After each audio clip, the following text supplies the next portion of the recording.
በየቀኑ ልዩ እንግዲህ አብርሽዬ በቲክቶክ መጥቶ እንግዲህ ታገብኛለሽ ወይ ብሎ ዘፈነላት። የኔም ያንቺም ደስታ ነው ዛሬ ልዩ ቀን ነው የኔና አንቺ ብሎ ዘፈነላት። እንግዲህ አልተቻለም የታደሰ ልጅ ማለት ነው።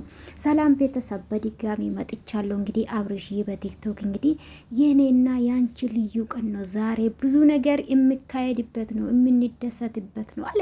አብርሽዬ ግን ለስንት ጊዜ ነው ተንበረከከ? ለሩታ 2 ጊዜ አመሰለኛ 2 ጊዜ።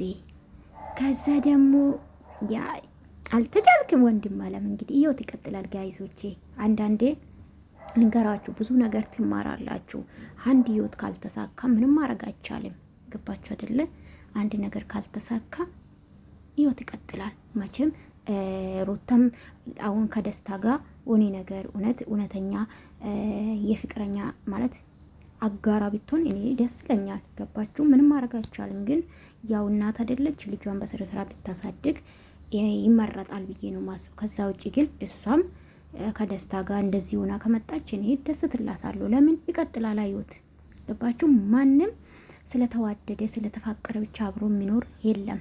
ገባችሁ? ካልተስማማችሁ ካልተዋደዳችሁ ምንም ማድረግ አይቻልም። በተለይ ደግሞ ሴት ልጅ በተለይ ሩታ ማለት ነው። ከሩታ ብዙ ነገር ትማራላችሁ።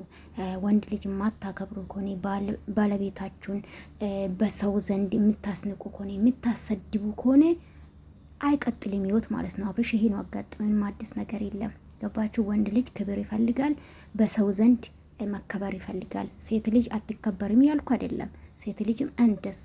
ግን ወንድ ባለቤታችሁን የምትንቁ ከሆነ ሌላ ሰው የምታስበልጡ ከሆነ በተለይ ደግሞ ሰው ፊት ለፊት የምታስንቁ የምታሰድቡ ከሆነ ምንም ማድረግ አይቻልም። ጥሎሽ ይሄዳል። ሩታ ያጋጥማት ይሄ ነው። ክብር ቢኖራት ለቤተሰብ ለራሷ ለባላ ለልጇ አባት ክብር ቢኖር አሪፍ ነበረ። ምንም ማድረግ አይቻልም። ሄርሜላ ነብሯ ተቀበለች።